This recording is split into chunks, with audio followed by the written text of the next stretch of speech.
Hi everyone, it's Michelle Townsend here. So today we're going to be talking about bedtime routines, and if you haven't seen it already, we have a morning routine. So yeah, please go and check that video out as well. So bedtime routine, we have always done it since they've been babies, and we are not going to change kind of now. A routine, what is it for? Like any child, is important. Especially when they are going to like a school, because it means that they get the sleep that they need. And now I know, what was it, with some children with autism and that they have trouble sleeping, and they may not go to sleep like right away. Say like I say Matthew, we have had Matthew up a few times when he has woken up or he hasn't been tired enough and he doesn't go to sleep, and it's like he's bouncing away, and we will talk about that as well. We will talk about when the routine doesn't always work and how we can like help them and how we help Matthew as well. So um, bedtime, setting the time to go to bed is always going to be a hard one for like any parent. But bedtime starts pretty much here in this household. It starts round about, I would say, 6:30, 7 o'clock, especially now they are going to school.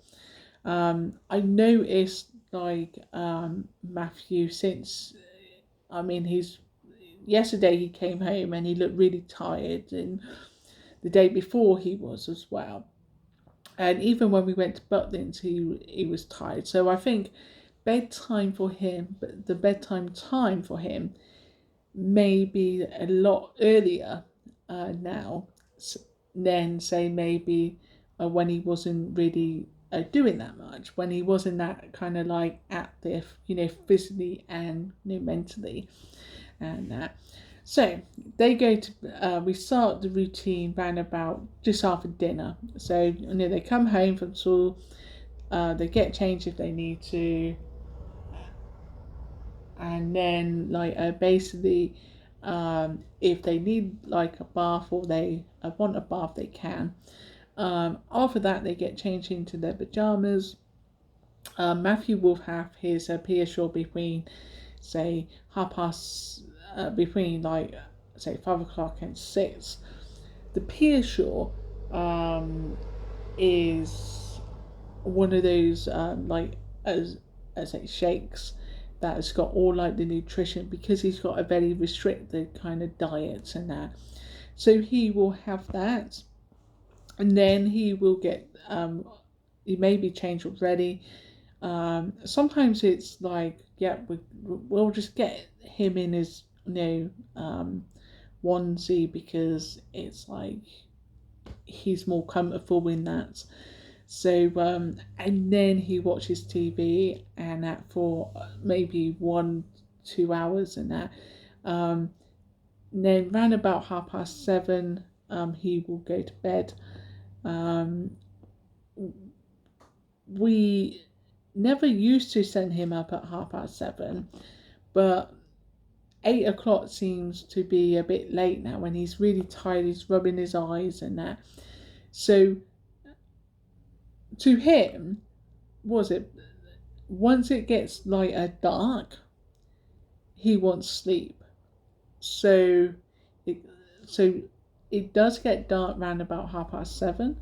So that's why we send him up to bed at 7:30 now. And it's the same with like Rebecca. We send her up at the same time as Matthew, and she does have the iPad, but only for half an hour. Then at 8 o'clock, it's bed for her. Matthew was asleep at 8 o'clock yesterday, and he didn't wake up until 8 o'clock today. So he had 12 hours sleep, but he was still tired because he didn't really want to get up. Excuse me. I thought there was someone at the door, but there wasn't. Anyway, so the routine is very simple. They come home from school, they get changed. If they need a bath, we will bath them. Their bath days are usually Saturday or Sunday, but we do bath them in the week. Usually it's a Wednesday, so the middle of the week.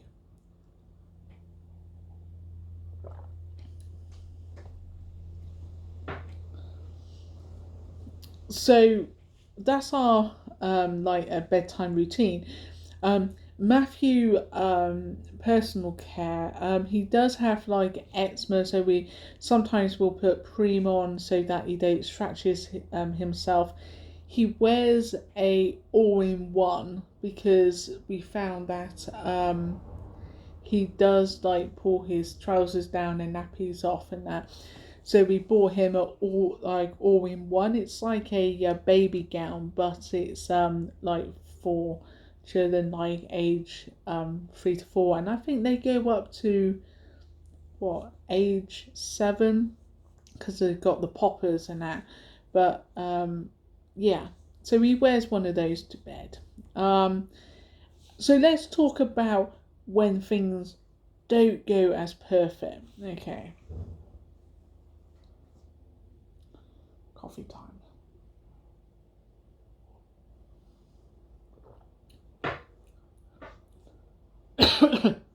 So Matthew Matthew has got very, very good at sleeping. He was always a pretty good sleeper anyway, like as a baby. Then he was like very good, but it was it's like a roller coaster with Matthew, and it still is now. He can sleep like really good, and sleep really good, and you think, oh, fantastic. I'm getting like 12 hours no sleep. I only get around about like probably 6 hours now, because I'm so busy doing like other stuff. And so yeah, and he goes to bed and he's quite happy. Now the thing is that sometimes he's a bit too happy, like on not so much before holiday and during lockdown, we wasn't really doing that much, and he had lots of like energy in that. So after his period, he would just get really like hyper. So putting him to bed at 8 because it was so light in the summer was just a no. So no, but Darwin was very much no. He needs to go to bed at 8. Of course, he didn't want to, and so he sat up and he was bouncing and stuff and walking about, and especially when we took him out of his cot bed and into his bed. No, but then he got used to that. But yeah, now he will just go to sleep, which is really good. He can get up very early as well, so he can get up at say midnight or 1 o'clock or 2 o'clock or 5:30. Now we have, what was it? I know some parents will bring their child down at that time, 5:30, and that, but I think there was a few times when it was like 4 o'clock in the morning he woke up, and we know his kind of sounds. So it's that kind of thing of like if he's really like crying and he's really upset, we go in, we'll make sure that he's okay, his nappy's okay. Sometimes he will be too hot. He seems to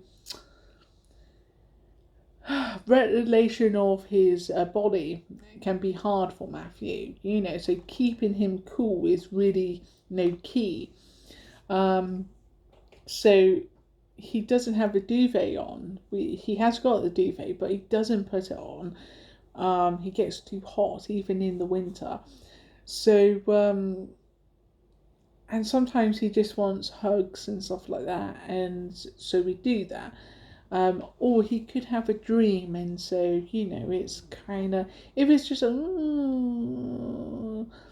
it's that thing of like I go, no, we won't go in. Because if you go in, what tends to happen is this. He will go, and then it's kind of like, oh, it must be time to get up, or Mummy's going to get me, and that. So we have learned not to bring him downstairs because he wants a TV on, and TV is a stimulant, so it just makes him want to stay up even longer. And that through he can sleep through a TV show. He has when he's been really tired. So depending on his mood when he wakes up means that what we do, whether we go in or not.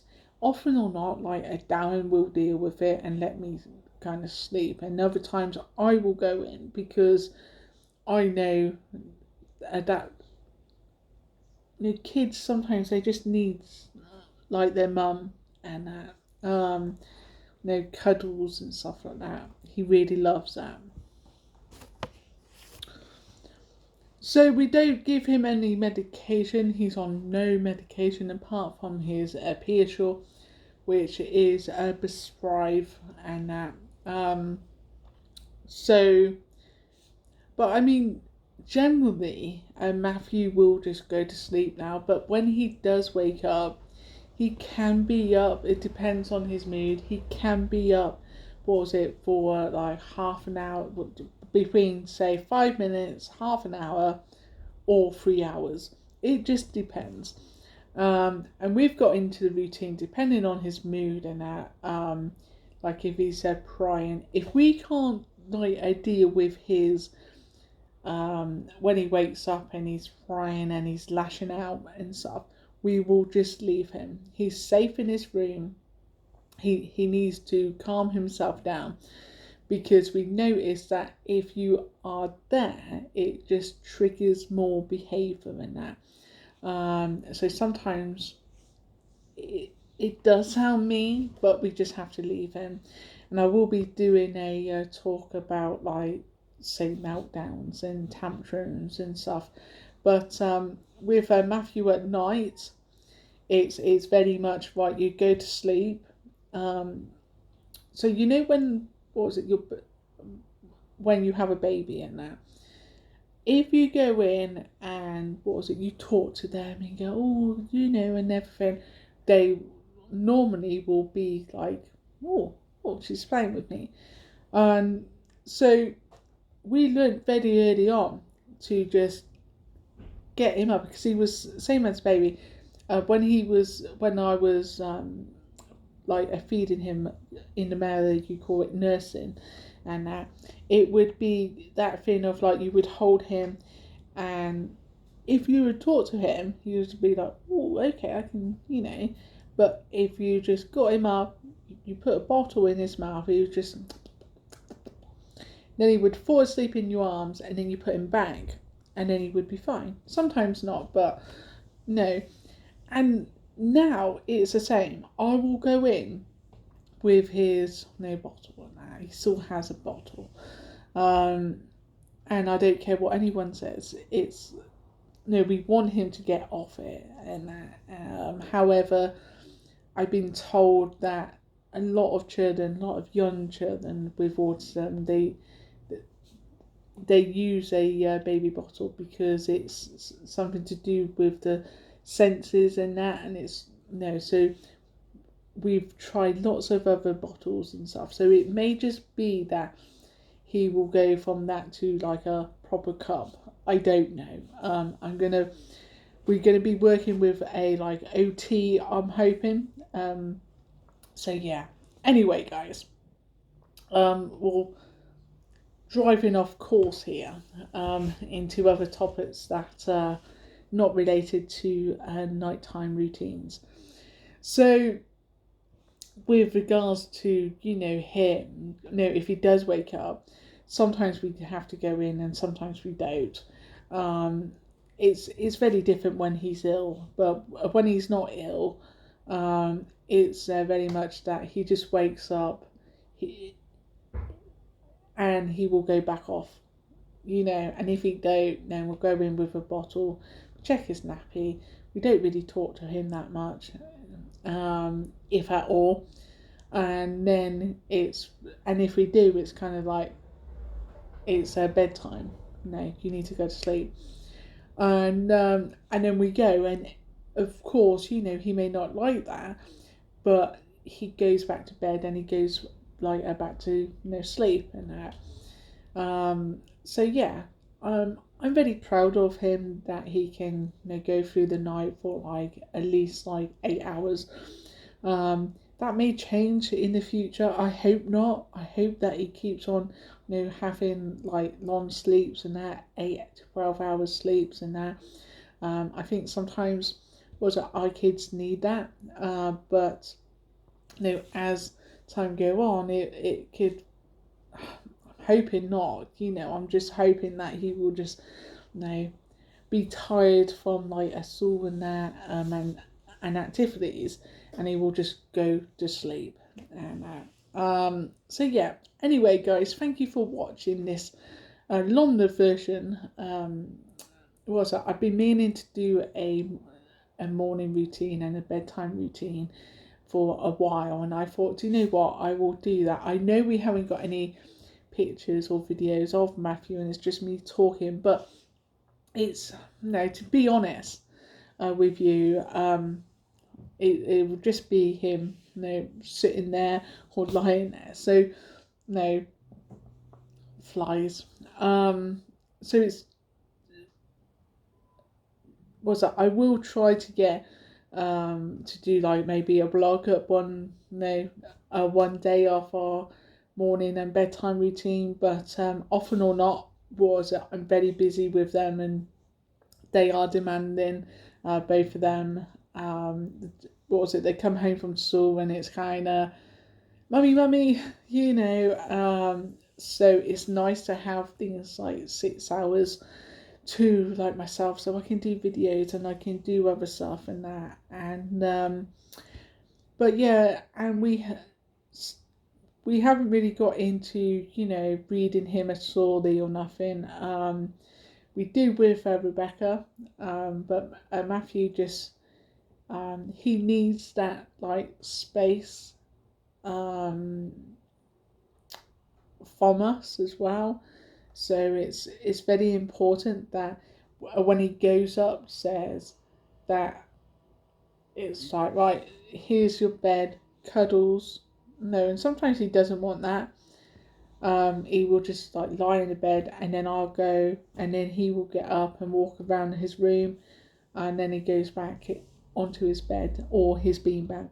And but from experience working with kids and adults with autism, it's important that they do have their own space, and they will just go to sleep when they want. So the new like bedtime routine is, well, it's not new, but it just means that half an hour to 1 hour. So when it gets like a dark, when the clocks go back in October and that here in the UK, it will be getting dark like, well, really when probably not when I pick him up because it'd be 3 o'clock, but by 4 o'clock, 4:30, it will be dark by then. So it will be maybe that he wants to go to sleep much more earlier. It could well be that he'd be so tired that he may go to sleep round about say 7 or 6:30, and that's absolutely fine if he wants to do that. And it's the same with Rebecca. Her time, because of the clock change and that, and the season is now going into winter, the fall, autumn. That's when she sees it's dark. They think, oh, bedtime. So it's very much kind of like we'll start bedtime much more earlier. So they may go to like a bed round about 6:30. She can have half an hour on her iPad, and then she's ready to go to sleep at say 7 o'clock. So she's going to have much more, say, better sleep and that as well. So that's the plan anyway. I don't know whether that will work, but we will see. Anyway, I will update you whenever any changes in that. But I hope you have enjoyed the two videos and that. And like I say, was it? Everyone is different. Every child's different. Your child may not sleep many hours. Your child may be on medication. Your child may be older and that. So, like sometimes, you may see videos and it's like, autism and sleep problems. Well, I wouldn't necessarily say Matthew's got like a sleep problem, but sometimes he does. Sometimes he will wake up and he will wake up screaming and we don't know why, and it could be a dream and stuff like that. So, it's that thing of just, I will update you on like the issues when they like arise and that. But like I say, set a routine and keep to that routine if you can. And we find a routine in the summer is much more different to the routine in the winter, autumn and winter. So when it's lighter, like nights and that, they find it much more harder to go to sleep because it's so light. But now it's getting autumn and the nights are getting darker. It's much more easier for them to get to sleep because it's dark, and it's also easier for us to implement that because it means that we can say, well, look, it's dark, it's bedtime now. Anyway, folks, thanks for watching. Please like, comment, and subscribe if you haven't already. I will see you in the next video. Take care. Bye for now.